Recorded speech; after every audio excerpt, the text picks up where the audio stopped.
be very honest with you, back then in our days when I was a student and getting out of junior college, the options were very limited.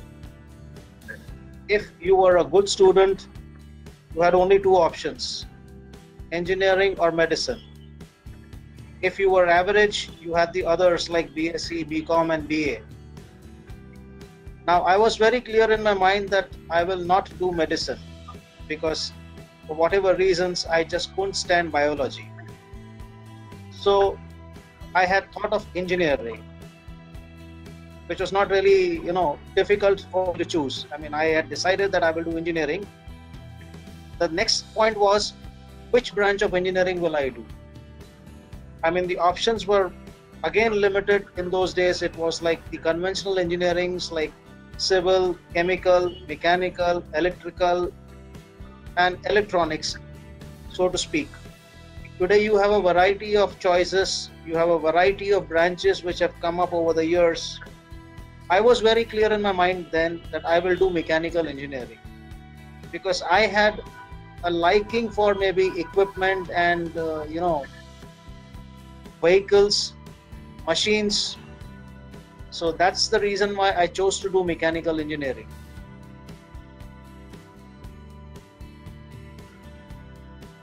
Well, the advantages of the engineering industry are as such that you get to create something on paper, you design something on paper, and then you make it happen. There are very few other disciplines which will allow you this satisfaction, especially in the petrochemical industry. I mean, you create the project on paper, you think it through, you look at every single aspect, every single discipline, right from mechanical installation to the maintenance, to the electricals, to the instrumentation, to the automation, to the safety, to the security.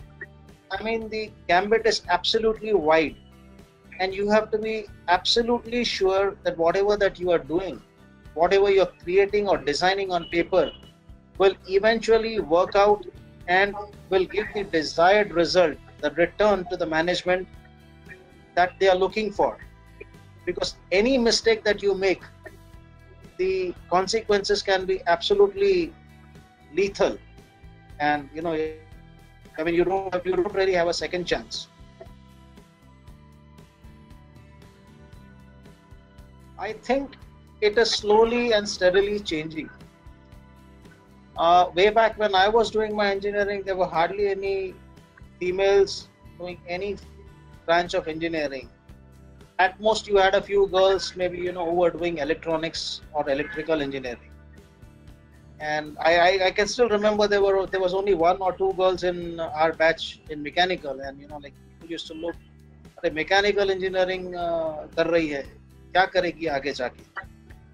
But today, when we are even recruiting, we see a lot many more females who are coming out doing engineering, and they are wanting to get into this field even of in the petrochemical industry, whether it is in operations, whether it is in technical support.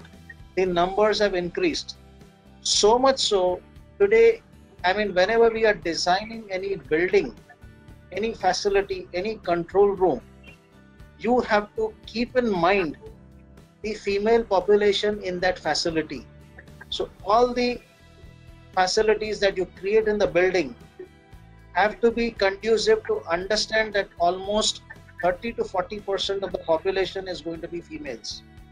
Maybe 20 years ago, this was not the case. I mean, you just designed a building and you thought that, it's going to be totally male dominated.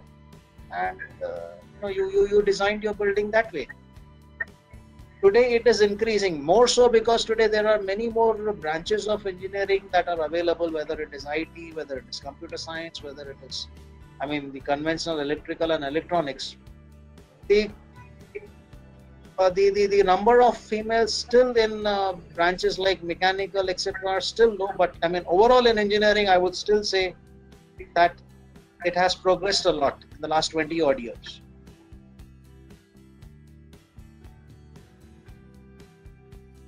Very honestly, I think the generation today is very well informed.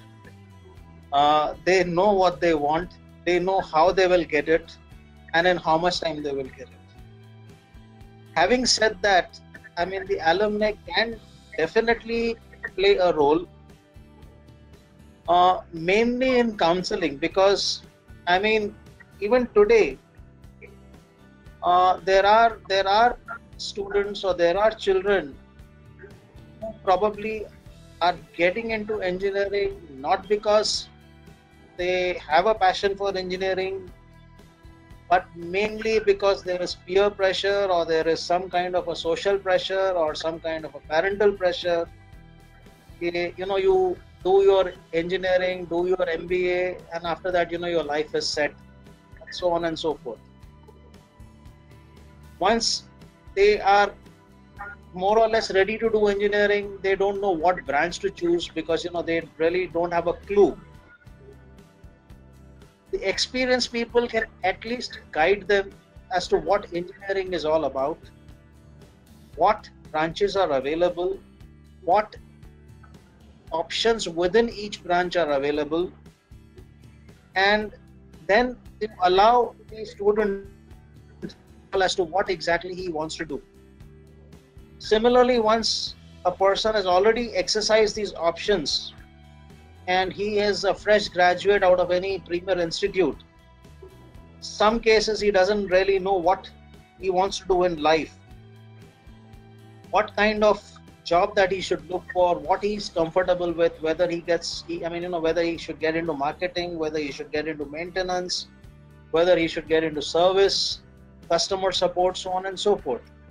Because though a lot many people are, or a lot many students are going through the net, which gives you a lot of information, this is one role which the alumni can possibly play.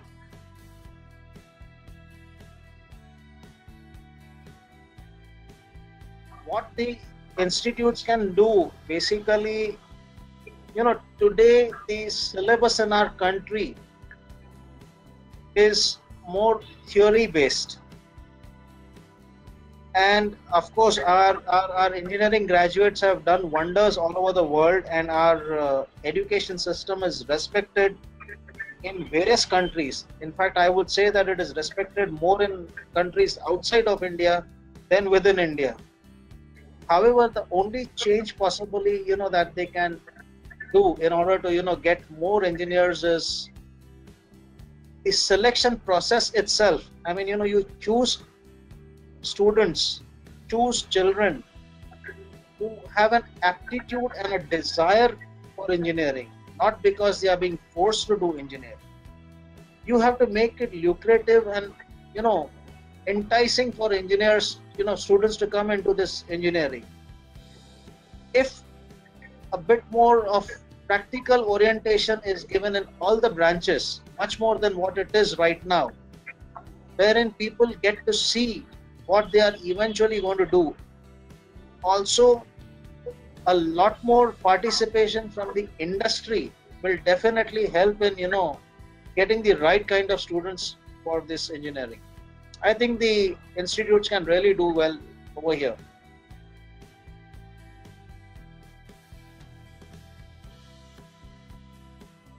Well, we all know, at least the engineers of my generation know what 15th September is. Why is 15th September chosen as the Engineers Day in our country? It is Mr. Visvesvaraya's birthday, which is taken in as the Engineers Day. He had received the Bharat Ratna and he had done a lot for this country in terms of ensuring flood protection, and his work on dams and water management was phenomenal. I really don't know how many engineers today of the current generation are actually aware of why Engineers Day is celebrated on 15th of September, because Engineers Day is celebrated in almost all the countries, but they have their different dates, and I'm sure they will be having their own reasons for celebrating on those days. Today, probably the only information that you get on Engineers Day is maybe a few forwards that you get on WhatsApp, and how many of them are relevant and how many of them are supposed to be just taken with a pinch of salt is anyone's guess. Coming to the future of engineering, I think this is one field which will never die, because you cannot have a world without engineers. Any place that you go out, you venture out of your house, whether it is a vehicle that you sit in, whether it is the house that you live in, whether it is the webinar that you and I are having right now, all this is possible only because of engineering. So, I mean, engineering can just not die. It will only improve, it will only expand, it will only come up with new avenues, new branches, new possibilities. That's what I believe in.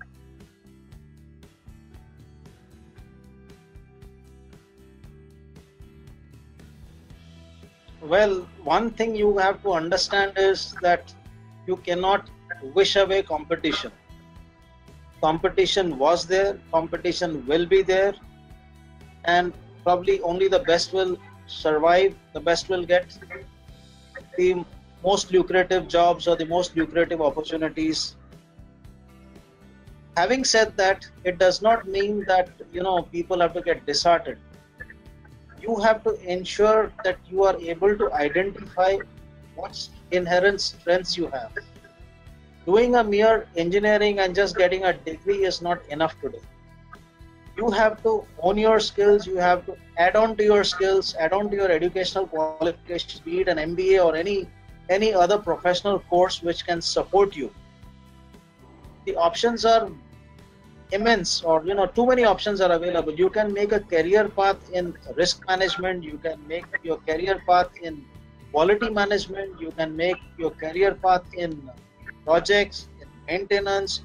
Within maintenance, you can specialize in compressors, you can specialize in static equipment.